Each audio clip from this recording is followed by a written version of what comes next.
Bismillahirrahmanirrahim. Assalamualaikum warahmatullahi wabarakatuh. Salam sejahtera bagi kita semua. Alhamdulillahirabbil alamin. Wassalatu wassalamu ala asrofil anbiya'i wan mursalin wa ala alihi wa sahbihi rasulillahi ajmain. Amma ba'du. Puji dan syukur kita panjatkan kehadirat Allah Subhanahu wa Ta'ala yang telah memberikan kita banyak nikmat, namun hanya sedikit yang kita ingat. Hanya kepada Allah sajalah kita harapkan segala berkat, rahmat, taufik serta hidayahnya yang tiada terkira besarnya, sehingga kita dapat menyelesaikan tugas pembuatan video kita kali ini.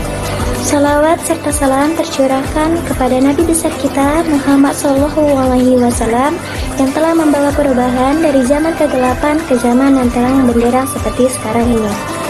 Kami ucapkan terima kasih kepada Bapak Muhammad Jusan Ribatubara MSI selaku dosen pembimbing mata kuliah Pancasila karena telah memberikan waktu kepada kelompok 8 dalam proses pembuatan video pembelajaran ini.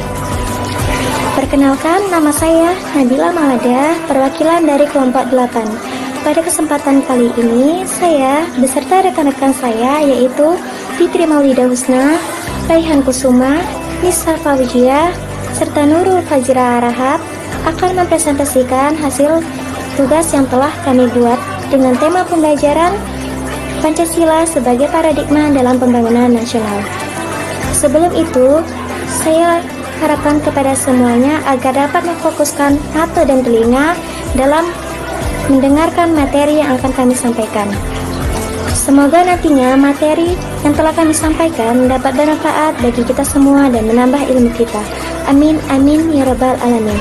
Demikian yang dapat saya sampaikan. Saya akhiri dengan wabillahi taufiq wal hidayah. Wassalamualaikum warahmatullahi wabarakatuh. Terima kasih.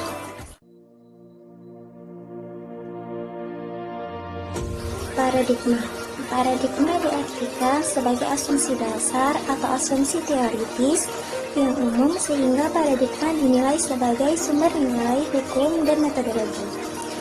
Sesuai dengan kedudukannya, paradigma memiliki fungsi yang strategis dalam membangun kerangka berpikir dan penerapannya sehingga setiap ilmu pengetahuan memiliki sifat, ciri, serta karakter yang khas berbeda dengan ilmu pengetahuan lainnya.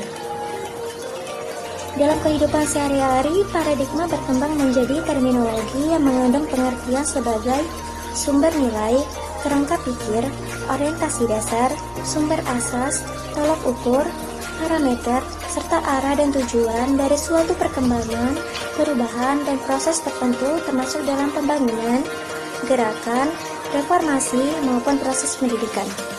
Dengan demikian, paradigma menempati posisi dan fungsi yang strategis dalam setiap proses kegiatan.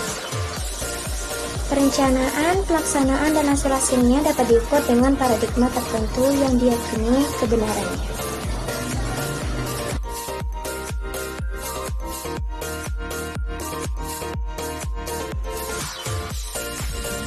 Assalamualaikum warahmatullahi wabarakatuh.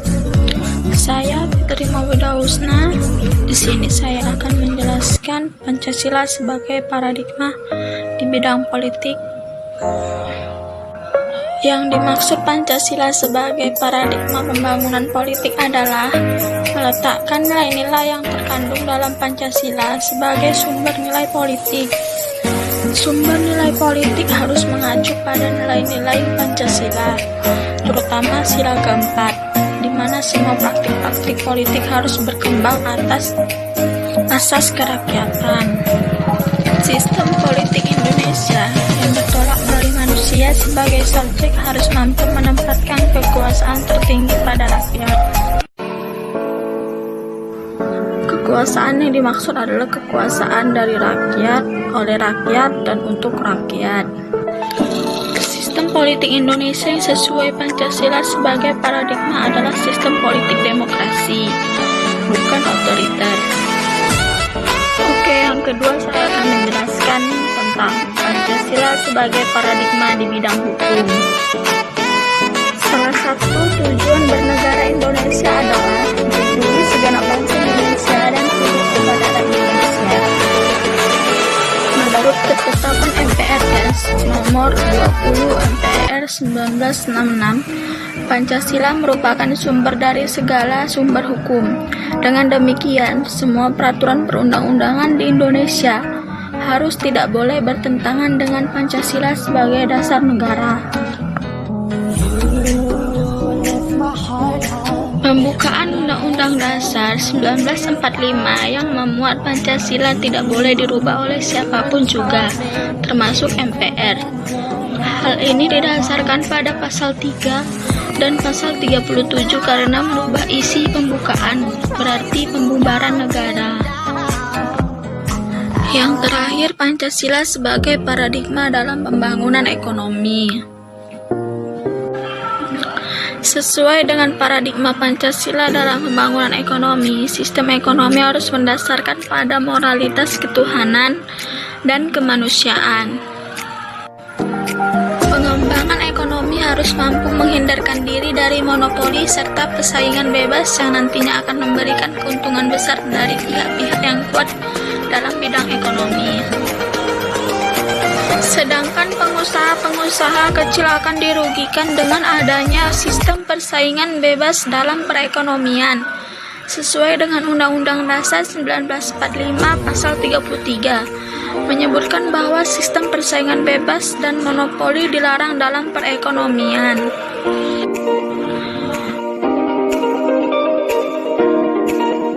Assalamualaikum warahmatullahi wabarakatuh. Saya Rehan Kusuma di sini akan membawakan slide Pancasila sebagai paradigma pembangunan HANKAM atau Pertahanan Keamanan Negara Republik Indonesia. Pertahanan dan keamanan rakyat semesta. Pancasila sebagai paradigma pembangunan pertahanan keamanan tertuang dalam UU Nomor 3 Tahun 2002 tentang Pertahanan Negara yang menyatakan bahwa pertahanan negara bertitik tolak pada falsafah dan pandangan hidup bangsa dalam menjalani keutuhan dan tetap tegaknya negara kesatuan RI yang berdasarkan Pancasila dan UUD 1945. Salah satu tujuan nasional menurut pembukaan Undang-Undang Dasar 1945 alinea 4 adalah melindungi segenap bangsa Indonesia dan seluruh tumpah darah Indonesia. Tugas dan tanggung jawab untuk mencapai tujuan tersebut berada di tangan penyelenggaraan negara dan rakyat Indonesia seluruhnya. Sistem HANKAM Indonesia melibatkan seluruh komponen bangsa atau sistem HANKAM rata. Sistem pembangunan HANKAM Indonesia disebut sistem pertahanan dan keamanan rakyat semesta atau sistem HANKAM rata. Tujuan, fungsi, prinsip, dan komponen HANKAM.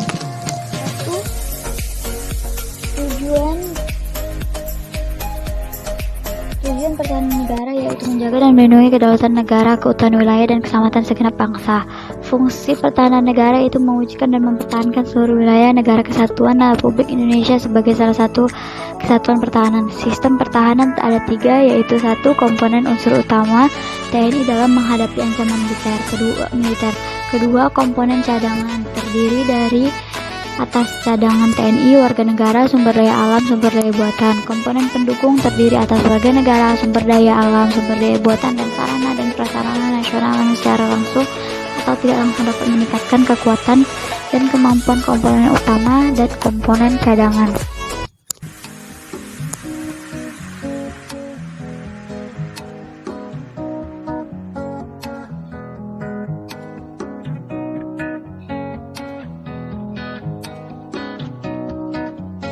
Pancasila sebagai paradigma pembangunan sosial budaya. Pancasila bersifat humanistik karena Pancasila bertolak dari hakikat dan kedudukan kodrat manusia atau kemanusiaan yang adil dan beradab. Pembangunan sosial budaya mampu meningkatkan harkat dan martabat manusia, yaitu menjadi manusia yang berbudaya dan beradab. Manusia dapat mengembangkan dirinya dari homo atau seperti hewan menjadi human atau manusia yang sesungguhnya. Berdasarkan Sila Persatuan Indonesia, pembangunan sosial budaya dikembangkan atas dasar penghargaan terhadap nilai sosial dan budaya yang beragam menuju tercapainya rasa persatuan bangsa. Pembangunan sosial budaya tidak untuk menciptakan kesenjangan, kecemburuan, diskriminasi, dan ketidakadilan sosial. Contoh Pancasila dalam pembangunan sosial budaya. Pembangunan sosial budaya di Indonesia harus menggunakan paradigma Pancasila agar meningkatkan harkat dan martabat manusia. Oleh sebab itu, Pancasila sebagai ilmu pengetahuan akan berperan untuk pembangunan manusia sehingga meningkatkan derajat kemanusiaan. 2. Kedua, pembangunan yang mempertahankan keberagaman. Berangkat dari keberagaman yang ada di Indonesia, pembangunan sosial budaya harus melanggar paradigma Pancasila sehingga tercapainya rasa persatuan sebagai bangsa akan terwujud.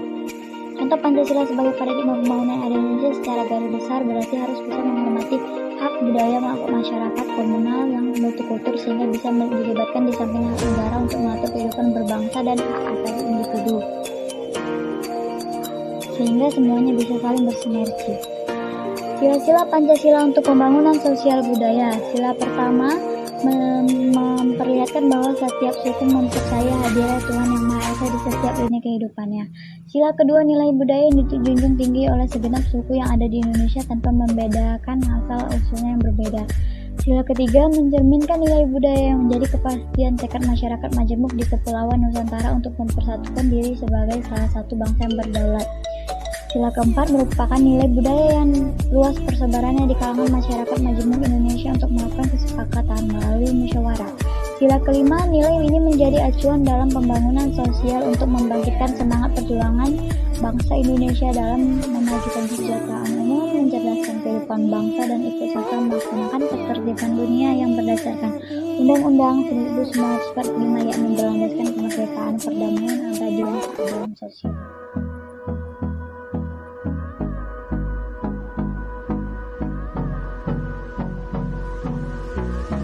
Terima kasih atas perhatiannya. Untuk slide selanjutnya akan saya serahkan kepada teman saya. Assalamualaikum warahmatullahi wabarakatuh. 0506201071. Di sini saya akan memaparkan hasil presentasi saya, yaitu tentang Pancasila sebagai paradigma pembangunan. Yang pertama, saya akan membahas tentang Pancasila sebagai paradigma pembangunan IPTEK. Pengembangan dan penguasaan ilmu pengetahuan teknologi seni IPTEK merupakan salah satu persyaratan menuju terwujudnya kehidupan masyarakat bangsa yang maju dan modern. Pancasila sebagai paradigma pembangunan IPTEK mengandung pengertian bahwa Pancasila memberikan dasar nilai bagi pembangunan IPTEK demi kesejahteraan manusia. Maka, perkembangan IPTEK harus memperhatikan aspek nilai. Sebagai bangsa yang telah memiliki pandangan hidup Pancasila, maka tidak berlebihan apabila perkembangan IPTEK didasarkan atas paradigma Pancasila. Oleh karena itu, pengembangan IPTEK harus didasarkan pada nilai-nilai terkandung dalam sila-sila Pancasila. Yang kedua, saya akan membahas tentang Pancasila sebagai paradigma pengembangan kehidupan beragama. Setiap orang bebas memilih dan memeluk agama kepercayaan kepada Tuhan Yang Maha Esa. Kita semua sependapat bahwa semua agama dan kepercayaan kepada Tuhan Yang Maha Esa mengajarkan nilai-nilai kehidupan yang paling luhur bagi umat manusia, baik dalam hubungan vertikal maupun horizontal. Tujuan pengembangan kehidupan beragama adalah terciptanya kehidupan sosial yang aman dan tentram, serta saling menghargai satu sama lain. Mungkin cukup sekian hasil presentasi saya. Jika ada kesalahan, saya mohon maaf. Assalamualaikum warahmatullahi wabarakatuh. Assalamualaikum warahmatullahi wabarakatuh. Saya Nisha Fauziah akan melanjutkan penjelasan dari teman saya yang berjudul Pancasila sebagai paradigma reformasi atau gerakan reformasi. Dan pada tahun 1997 pada dasarnya memiliki tujuan yaitu memperbaiki kinerja pemerintah di bawah kekuasaan Presiden Soeharto dengan panji-panji Orde Baru. Dan dalam rangka menyelamatkan kekuasaannya, pemerintah Orde Baru tidak segan-segan menggunakan kekuatan militer sehingga terjadilah perubahan-perubahan tugas dan juga fungsi-fungsinya. Dan ini disebabkan sebagian besar masyarakat Indonesia justru hidup di bawah standar yang seharusnya. Dari kejadian ini, maka dengan menggunakan semangat para mahasiswa untuk melakukan sebuah gerakan atau yang selama ini kita dengar dengan sebutan gerakan reformasi.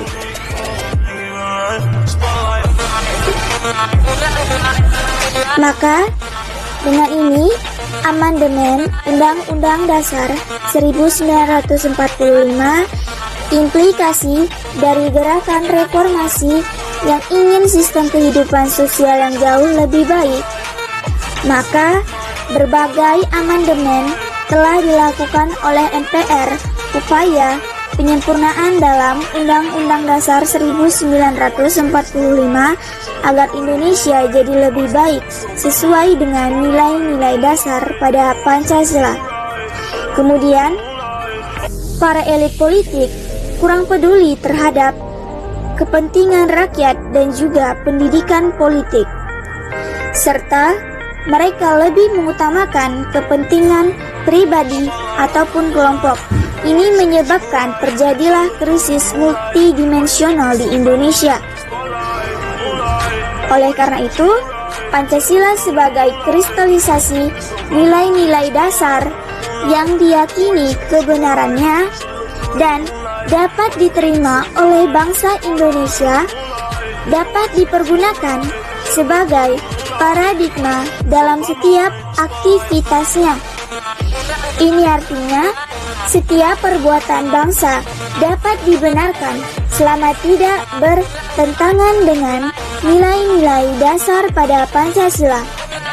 Maka pembangunan dan gerakan reformasi haruslah menggunakan Pancasila sebagai paradigmanya.